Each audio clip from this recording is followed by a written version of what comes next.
스스로 거두어들이고 회개하는 욥이라는 제목으로 하나님 말씀을 전하겠습니다. 여러분은 욥기서의 주제를 정확하게 알고 계십니까? 욥기서를 읽어보시면 어떤 느낌이 드십니까? 신나고 재미있던가요? 너무 재미가 있어서 42장까지 한 번에 쭉 읽어지던가요? 아니면 욥기서를 읽으시면서 고개가 조금 갸우뚱거려지던가요? 어떤 사람은 답이 없는 자리에서 하나님을 만나게 된다고 욥기서의 느낌을 표현하기도 했습니다. 여러분의 생각은 어떠신가요? 저는 답이 없는 자리에서 하나님을 만난다 이렇게 말하고 싶지 않고요. 욥은 너무나도 선명한 메시지를 담고 있습니다. 오늘을 사는 우리에게 너무나도 중요한 메시지를 던져주고 있습니다. 작은 소리가 아니라 큰 소리로 우리에게 말씀하고 있습니다. 욥기서의 내용을 대략적으로 살펴보면 1장 1절부터 5절 보시면 욥이 어떤 삶을 살았는지 알 수 있죠. 온전하고 정직합니다. 하나님을 경외하며 악에서 떠난 훌륭한 사람이었습니다. 한국교회 섬겼으면 1번 장로 될 겁니다. 투표하면 최다 득표 될 겁니다. 사람들이 욥을 보면서 칭찬했을 것입니다. 다른 사람은 몰라도 욥은 진짜 믿음의 사람이야. 믿으려면 저렇게 믿어야지. 하나님께서도 욥기서 1장 8절에 여호와께 사탄에게 이르시되 내가 내 종 욥을 주의하여 보았느냐 그와 같이 온전하고 정직하여 하나님을 경외하며 악에서 떠난 자는 세상에 없느니라 말씀하십니다. 하나님이 직접 사탄에게 자랑할 정도의 사람이었습니다. 그런데 그에게 갑자기 고난이 찾아옵니다. 욥이 무엇을 잘못한 것 같지 않아요. 어떤 의미로 괜히 잘 살고 있는 욥을 하나님이 사탄에게 자랑을 하더니 그때부터 고난이 왔어요. 이해할 수 없는 상황입니다. 사탄이 말합니다. 1장 9절에 까닭 없이 10절에 주신 게 있으니까 11절에 소유물을 치면 하나님을 욕할 것이다 말합니다. 그런데 1장 21절에 욥은 달랐죠. 내가 모태에서 알몸으로 나와 싸운즉 또한 알몸이 그리로 돌아가올지라. 주신 이도 여호와시요 거두신 이도 여호와시오니 여호와의 이름이 찬송을 받으실지니라. 소유물을 치면 하나님을 욕한다고 했는데 뭐라고 했어요? 거두신 이도 하나님이다. 욥이 고백한다. 하나님이 두 번째 욥을 자랑합니다. 욥기서 2장 3절 여호와께 사탄에게 이르시되 내가 내 종 욥을 주의하여 보았느냐 그와 같이 온전하고 정직하여 하나님을 경외하며 악에서 떠난 자가 세상에 없다. 내가 나를 충동하여 까닭없이 그를 치게 하였어도 그가 여전히 자기의 온전함을 굳게 지켰다. 사탄이 지지 않지요. 다시 항변합니다. 그의 뼈와 살을 치시면 달라질 겁니다. 욥기서 2장 4절 사탄이 여호와께 대답하여 이르되 가죽으로 가죽을 바꾸오니 사람이 그의 모든 소유물로 자기의 생명을 바꾸올지라. 이제 주의 손을 펴서 그의 뼈와 살을 치소서 그리하시면 틀림없이 주를 향하여 욕하지 않겠나이까? 이때 부인이 한 수를 거들지요. 욕하고 죽어라. 그런데 욥은 달랐지요. 욥기서 2장 10절 그가 이르되 그대의 말이 한 어리석은 여자의 말 같도다. 우리가 하나님께 복을 받았은즉 화도 받지 아니하겠느냐 하고 이 모든 일에 욥이 입술로 범죄하지 아니했다. 그런데 결론적으로 욥은 고난을 당했죠. 모든 걸 다 잃어버렸죠. 자식을 하루아침에 다 잃어버렸죠. 재산이 다 날아가 버렸죠. 도대체 하나님은 왜 욥을 자랑했을까? 잘 살고 있는 욥을 왜 자랑해서 다 망하게 만듭니까? 여러분들은 이 말씀의 의미들이 깨달아졌냐고요. 의도가 뭡니까? 심심해서? 사탄의 꼬임에 넘어가신 겁니까? 아니면 사탄과 신경전을 벌이시다가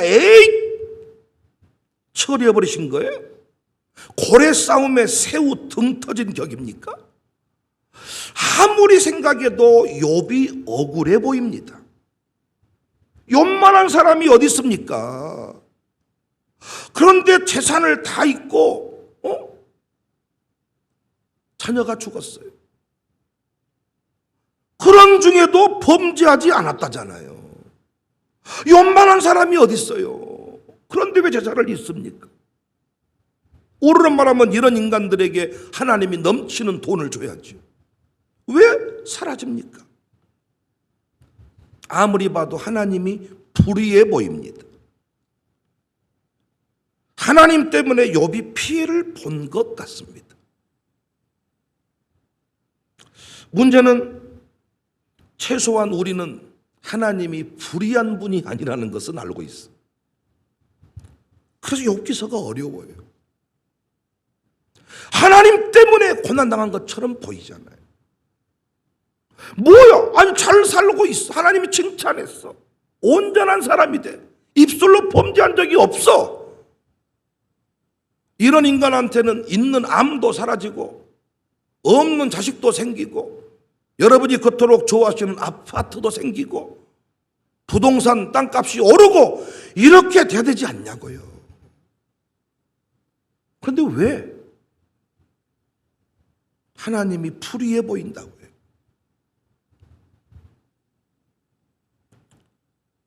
그런데 우리가 다른 건 다 몰라도 하나님은 공정하신 분, 심장을 달아보시는 분, 속지 않는 분, 속이지 않는 분, 실수하지 않는 분. 그래서 욥기서가 어렵습니다. 그래서 어떤 사람들은 욥기서를 믿음 좋은 사람도 고난당할 수 있다.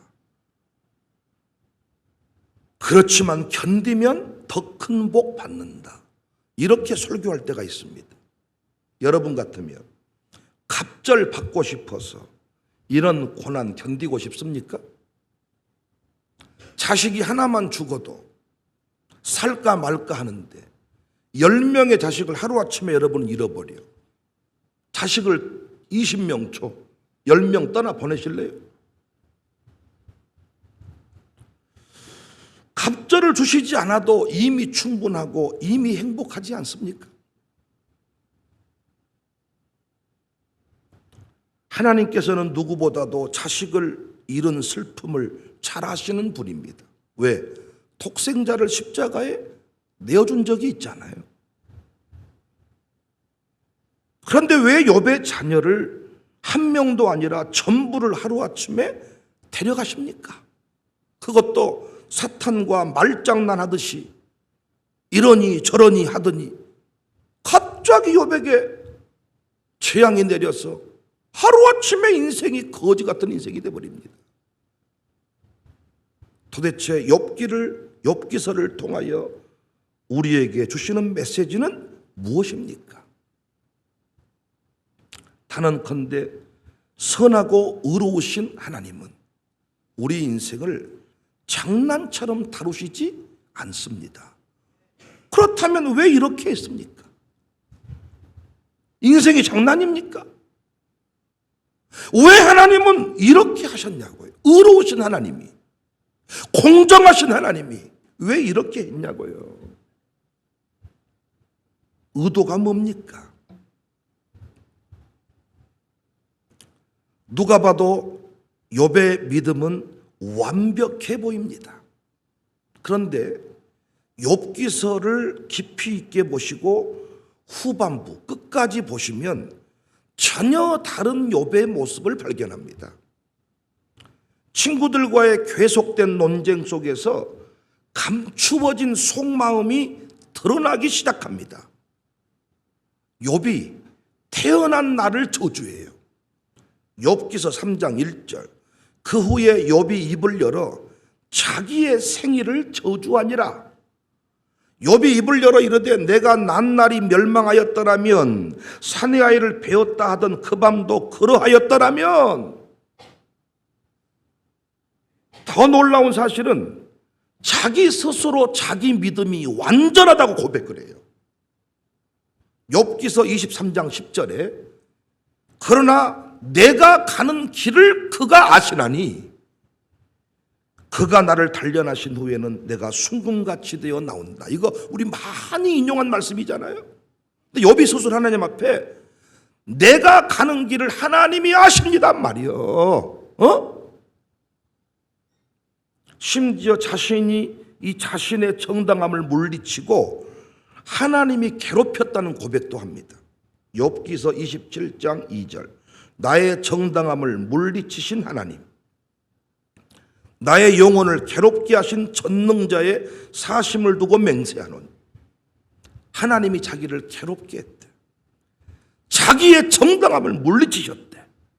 욥기서 29장 14절에 내가 의를 옷으로 삼아 입었으며 나의 정의는 겉옷과 모자 같았다. 욥기서 33장 9절에는 이르기를 나는 깨끗하여 악인이 아니며 순전하고 불의도 없거늘 참으로 하나님이 나에게서 잘못을 찾으시며 나를 자기의 원수로 여기사 내 발을 착고에 채우시고 나의 모든 길을 감시하신다 하였느니라. 34장 5절 이하에는 욥이 말하기를 내가 의로우나 하나님이 내 의를 부인하셨고 내가 정당함에도 거짓말장이라 하였고 나는 허물이 없으나 화살로 상처를 입었다. 궁지에 몰려서 한 말이지만 내가 무슨 죄가 있냐는 거야. 제가 조금 전에 말씀드렸던 그 의문을 욥도 가지고 있네요. 내가 뭘 잘못했습니까? 더 쉽게 말하면 나는 의로움으로 옷을 입을 만큼 깨끗하고 정결하게 살았습니다. 그런데 하나님이 나를 인정해 주지 않고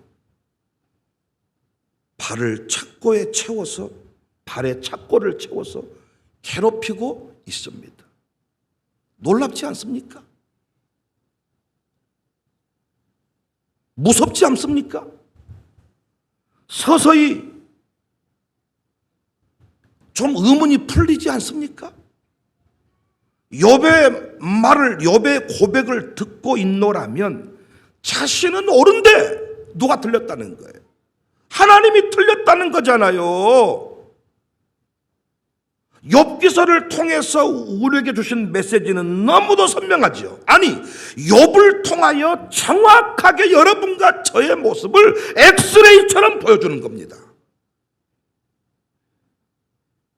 우리 신앙에서 욥의 친구들과 같이 인과응보의 신앙관, 잘못 없이 병이 온다냐 인과응보의 신앙관도 문제지만 진짜 무서운 것은 욥처럼 자기 교만에 빠져버린 신앙입니다. 자기 교만, 숨겨진 교만, 결코 평상시에는 나오지 않습니다. 그러나 하나님이 욥을 몰아세우듯 몰아가면, 벌거벗기면 튀어나오기 시작합니다. 이만하면 됐지. 얼마나 더 잘하겠어. 남들 앞에서는 부족합니다 말하지만은 자기 이름 빼버렸다. 성질을 냅니다. 왜 성질 내세요? 물어봤더니 내 이름 빠졌잖아요. 부족하다면서요. 부족하다니까 뺐네요. 가만히 있겠습니까? 청지기를 만들 때 자기 이름 2번만 빠져도 교회 떠난다 만다 해요. 아니, 청지기에 이름 안 나와도 집사하면 집사 아니요? 부족합니다, 연약합니다 이렇게 말하지만 속으로는 누가 나만큼 하는가? 저는 여러분과 살면서 이런 장면을 여러 차례 목격했습니다. 겉으로는 안 그런 척, 평상시에는 안 그런 척, 그러나 교회가 자신을 인정해주지 않으면, 대접해주지 않으면 즉시 분노합니다. 분노하는 이유가 뭡니까? 내가 의롭다는 거예요. 왜 설교를 그따위로 하냐는 거예요. 설교 똑바로 하세요, 목사님. 왜 치세요? 왜 찍으세요? 내가 의롭다는 거예요. 욥의 고백 좀 들어보시라고요. 왜 그 인생이 박살이 나야 되는지 모르시겠습니까? 왜 그의 인생을 초전 박살을 내버렸는지 모르시겠냐고요. 하나님이 틀렸다잖아요.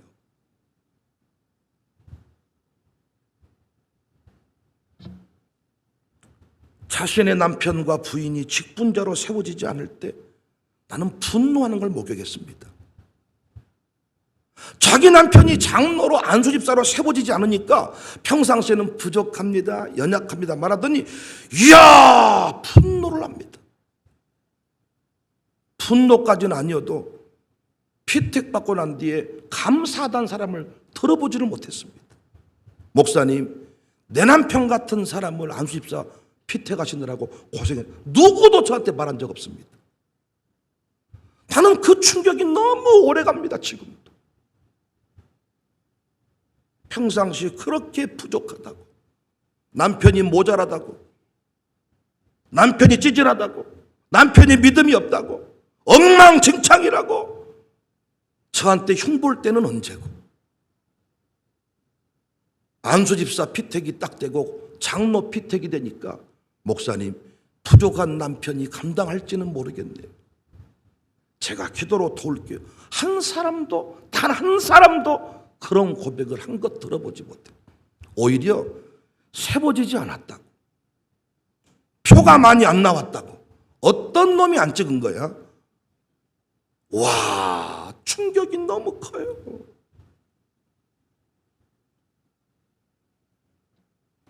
제가 자신의 남편을 책망하니까 아내가 분노하더라고요. 제가 아내를 책망하니까 남편이 분노하더라고요. 다른 건 다 아멘을 하는데 제가 자기 자식을 책망했더니 성질을 확, 그때는 아멘을 안 해요. 평상시에는 드러나지 않았던 자신의 의가, 자신의 교만이 벌거벗으니까, 하나님이 몰아치니까 드러나는 겁니다.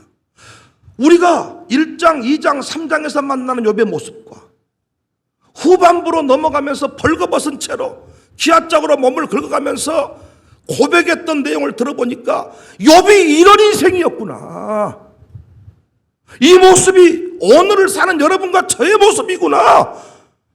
북한에 사는 신자의 모습이 아니라 남한에 살고 있는 제사장 나라라고 외치고 있는 여러분과 저의 모습이 욥 속에 그대로 담겨져 있구나. 그래서 욥기서의 핵심은 뭐냐? 자기중심의 신앙, 감추어진 교만을 일일이 찾아내서 벌거벗겨서 박살내버리는 것입니다. 사랑하는 여러분, 여러분과 저는 마음으로 믿어 입으로 시인하면 구원받는다, 로마서의 복음 앞에 감동받으시면 안 돼. 그건 로마 교인에게 주시는, 수신자가 로마 교인이에요. 초신자에게 주시는 말씀이에요. 예수님이 제자들에게 했던 말씀 기억하셔야 돼. 너희의 의가 바리새인보다 낫지 아니하며. 야, 자기중심의 신앙에 빠졌어. 너를 바라보니까 나는 대단하다.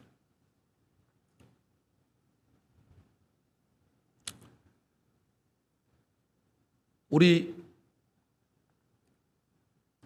양림교회 담임 목사님이신 정태영 목사님이 나라사랑 기도 포럼에 오셔서 설교를 하시는데 몇 가지 에피소드를 말씀하시더라고요. 한 번은 장로님이 뒤에 대표 기도하려고 대기하고 있는데 모르고 넘어가셔 버렸다는. 또 한 번은 찬양대가 찬양하려고 준비하고 있는데 찬양을 안 시키고 넘어가 버렸다는.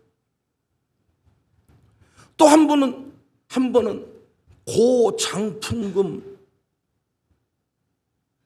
집사님 감상금 뭐 이런 헌금이 올라왔어. 고장난 풍금을 고쳐놓고 감사했는갑다 하면서 축복 기도를 해주고 고장난 풍금도 고쳐놓고 헌금 드리면서 감사했네요. 이렇게 축복 기도를 했는데 알고 봤더니 고장풍금 어머니 돌아가시고 나서 소천하셔서 감사했습니다. 고장풍금 이렇게 헌금을 드렸는데 목사님은 그것도 모르고 고장난 풍금 고쳐서 감사했다고. 근데 목사님 말씀에 그렇게 실수를 했는데도 성질내지 않고 목사님은 참으로 영역이 있으십니다.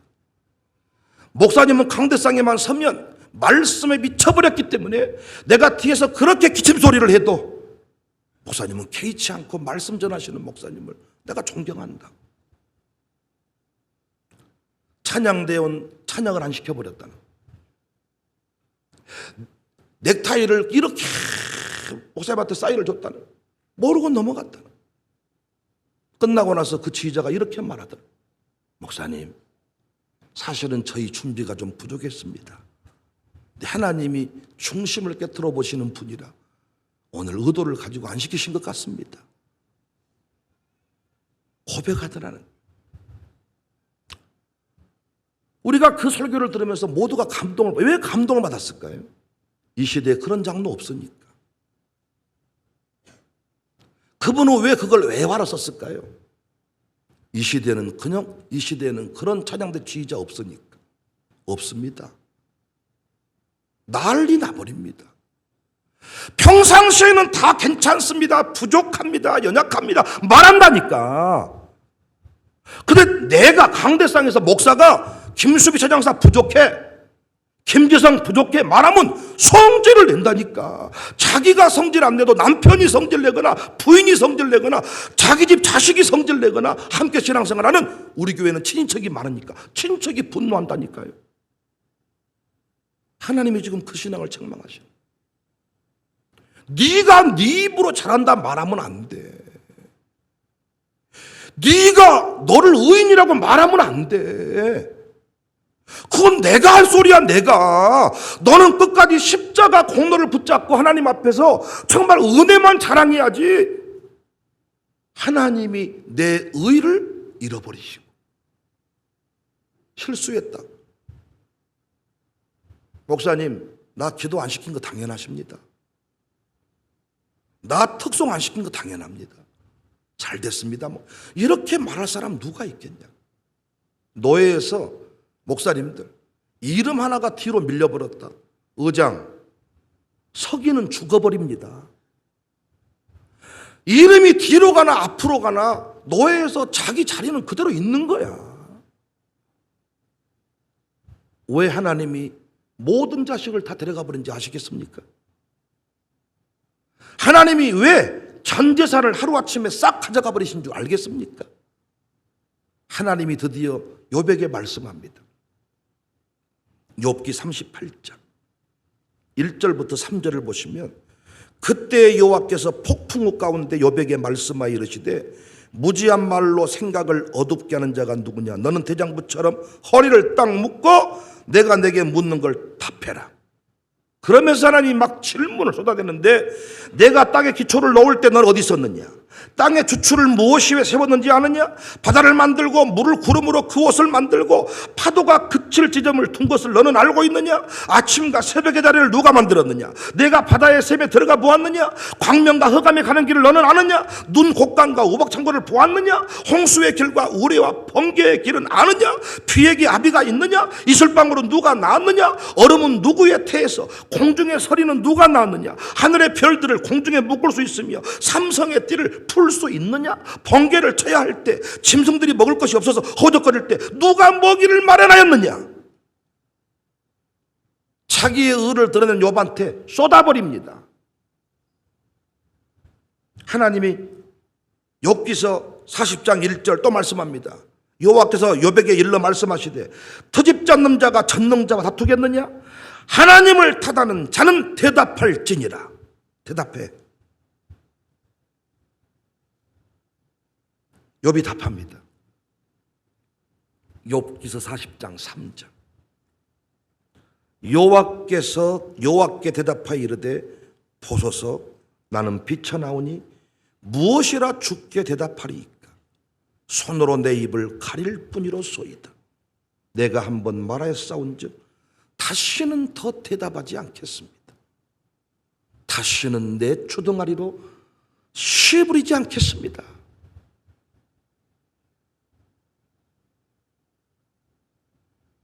교회에서 나를 알아주지 않니?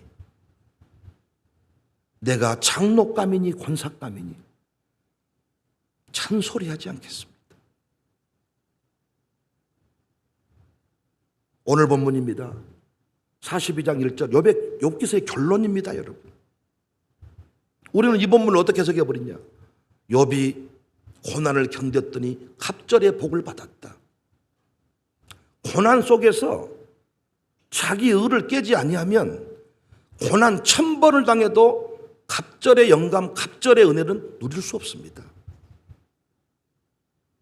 고난을 당하지 않아도 자기의 의를 깨뜨려버린 사람은 평강을 누리며 살지만은 감옥 100번을 갔다 와도 자기 의를 깨지 못하는 사람은 갑절의 은혜 누릴 수 없어요. 욥이 고백합니다. 욥이 여호와께 대답하여 이르되 주께서는 못하실 일이 없사오며. 하나님이 틀렸다면서, 하나님이 자기를 골탕 먹였다면서, 무슨 계획이든지 못 이루실 것이 없는 줄 아오니 무지한 말로 이치를 가리는 자가 누굽니까? 나는 깨닫지도 못한 일을 말하여. 우리가 얼마나 많은 말을 하고 삽니까? 스스로 알 수도 없고 헤아리기도 어려운 일을 말하였다니. 내가 말하겠사오니 주는 들으시고 내가 주께 묻겠사오니 주여 내게 알게 하옵소서. 내가 주께 대하여 귀로 듣기만 하였사오나 이제는 눈으로 주를 배움나이다. 6절 말씀. 나는 이 6절이 여러분과 저의 신앙생활에 핵심이 되어야 된다고 생각합니다. 방금 소리 나게 아멘 안 하신 분은 속으로 아멘 하셨어야 돼요.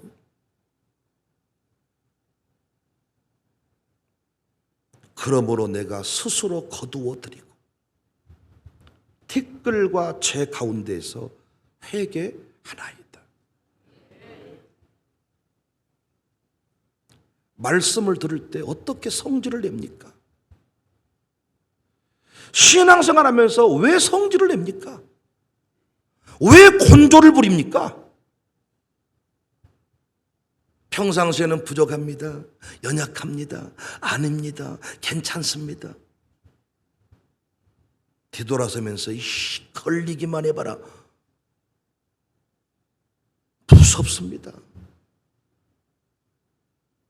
욥기서를 1장부터 42장까지를 꿰뚫면서 얼마나 저의 모습이 투영이 되는지.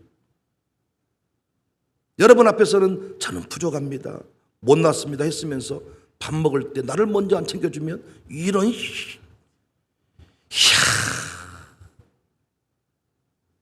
그러니까 하나님이 틀렸지 내가 틀렸겠어요? 목사가 틀렸지 내가 틀렸겠냐고요. 나 같은 사람을 장로 안 세우면 누가 장로야?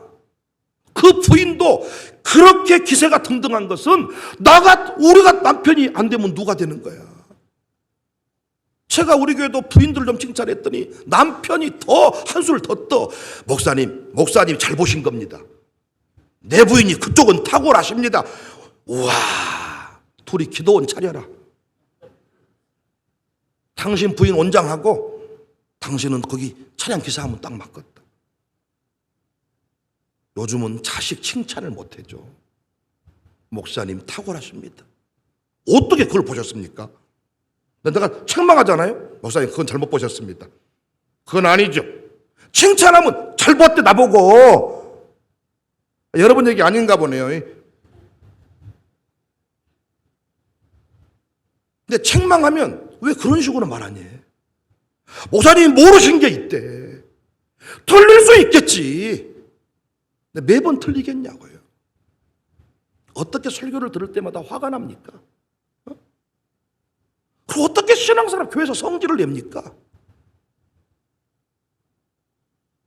그리고 어떻게 내가 내 입으로 장로라고 말합니까? 어떻게 내 입으로 내 남편이 장로감이라고 목사한테 감히 말합니까? 어떤 분은 목을 찾아갔다네. 장로 세워주라고. 와, 그 목사님이 세워줬기에 망정이지. 안 세워줬으면 어떻게 됐을까? 11조 안 할 겁니다.